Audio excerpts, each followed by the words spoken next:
দিতে চায়, কিন্তু এই সব লোক আমার খুব ভালোবাসে, তারা গুটি ভাইয়ের কথা শুনে না, আমার চাতালে মন প্রাণ দিয়ে কাজ করে। আপনি যেহেতু সবাইকে ভালোবাসা দেন, সে কারণে আপনাকে সবাই ভালোবাসে। ভালোবাসা দিয়ে শত্রুকে জয় করা যায়। আচ্ছা, আপনি কি ওই বেদিনীর সঙ্গে কথা বলেছেন? জি না, এখনো কথা কয় নাই। কথা বলুন, কাজে লাগবে। আমি আসলে এখনো বুঝতেছি না যে বাইরে নিয়ে আমার কি কাজে আসতে পারে। লাগবে ভাবি, অনেক কাজে লাগবে। উনি আপনাকে অনেক বিষয়ে হেল্প করতে পারবেন, হ্যাঁ, যেটা আমি করতে পারবো না। এই জন্যই তো ঝুমকার সঙ্গে আপনাকে কথা বলতে বলেছি। আপনাকে আমি তার নাম্বার দিয়েছি, আপনি তার সঙ্গে যোগাযোগ রাখুন। আচ্ছা ঠিক আছে। তাহলে আমি আর এখানে না দেরি করি, হ্যাঁ, মানে বকুলপুর আমার জন্য একটা ঝুঁকিপূর্ণ জায়গা। আচ্ছা ঠিক আছে, কিন্তু এরপরে চাতালে আইলে কিন্তু আপনারা কিছু খাইতেই হইব। আজকে তো কিছুই খাওয়াইতে পারলাম না। অবশ্যই, আমি অন্য সময় এসে খাবো ভাবি। আসি, আসসালামু আলাইকুম। ওয়ালাইকুম আসসালাম।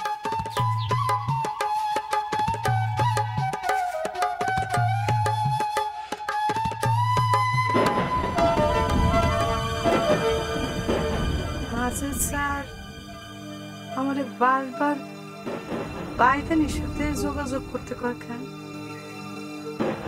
সে আমারে কি সাহায্য করবে? তার কথাই তো আমার বিশ্বাস হয়। কত বড় সাহস, হ্যাঁ? ও আমারে টাকার গরম দেখায়, হ্যাঁ? কয়দিনের জন্য টাকা? ইচ্ছা করে স্যান্ডেল দিয়ে বাইরে ওই মন্টু হারামতে পারে। স্যান্ডেল দিয়ে বাইরে বললে আরাম লাগতো। বাক্সে হারামতো না। শয়তান অসভ্য একটা। কইছিলাম তো না যাইতে, তারপর তো গেলা হল কইরা। হইছে না এখন? ওই হারামজাদা তো এখন তোমার নামে বদনাম দিবে। কইবো তো ডাকু সুলতানা। কম না, আমি যদি ডাকু সুলতানা হই, এই কথা যদি গ্রামে রটায়ও, কি করবো জানিস? ওর বাড়িতে গিয়ে ওর বউয়ের সামনে ওর জুতা দিয়ে মারুম। আচ্ছা হয়েছে, ঠান্ডা হয়। বুঝো না কেন ভাবি? তুমি হইতেছো এই বাড়ির বউ, আমরা হইলাম গ্রামের মাইয়া। আমরা যদি কিছু করি তাহলে কেউ কিচ্ছু মনে করবো না, কিন্তু তুমি যদি এরকম চিল্লাচিল্লি করো, মাঝে তো খারাপ বলবো। কারণ সাহস আছে আমার নামে বদনাম করা? আমি হইতেছে গিয়ে আব্বাস বেগের বোন, আসুক না কিছু কইতে, থাপড়াইয়া মুখে নকশা পাল্টা দিমু। থাক, তোমার আর কিছু করা লাগবো না। কয়েকটা দিন যা, দেখবা কানটা কাহা একটা সাইজ কইরা দিছে ওরে। আরে কোপাই না লোক না, কাইটা কুচি কুচি করবো, খালি ফ্লোয়ারা লগে ডিভোর্সটা হোক। আসলে হারামজাদার নতুন টাকা হইছে তো, একটা ধরারে সরাগান মনে করতেছে। আরে এত ভালো একটা বউ পাইছে, বিশ্বাস কর। ওই যে কয় না যে কুত্তার পেটে ঘি সহ্য হয় না, ওই মন্ড হইতেছে গে তাই। বাদ দাও তো ভাবি, ওই ছোট লোকরে নিয়ে কথা কইয়া নিজের মুখ নষ্ট করার কোনো দরকার। আসলে ঠিক কথাই কইছিস, ওগো কথা কইলে মেজাজটা আরো খারাপ হয়ে যায়। বাদ দে। ডিস্কো, মনির স্যারে ফোন দিছিলি? তার খবর কি?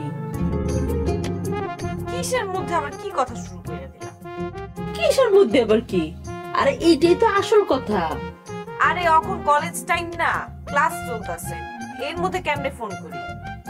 ছাত্র ক্লাসরুমেও হইতে পারে না। হ্যাঁ, তা হইতে পারে, কিন্তু তুই মনির স্যারের কখন কখন ক্লাস তা জানোস না? না, জানি না, তার লগে এসব নিয়ে আমার কোনো কথা হয় না। ও, তাইলে কি নিয়ে কথা কস? হ্যাঁ, বিয়া শাদী নিয়ে কথা কস? হ্যাঁ, বিয়া নিয়েই কথা কই, আমার তো আর কোনো কাজ নেই। কি রে ডিস্কো, আই শরম পাইলি নাকি?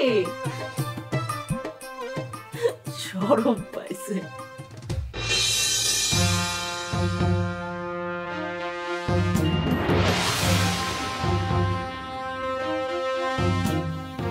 কিরে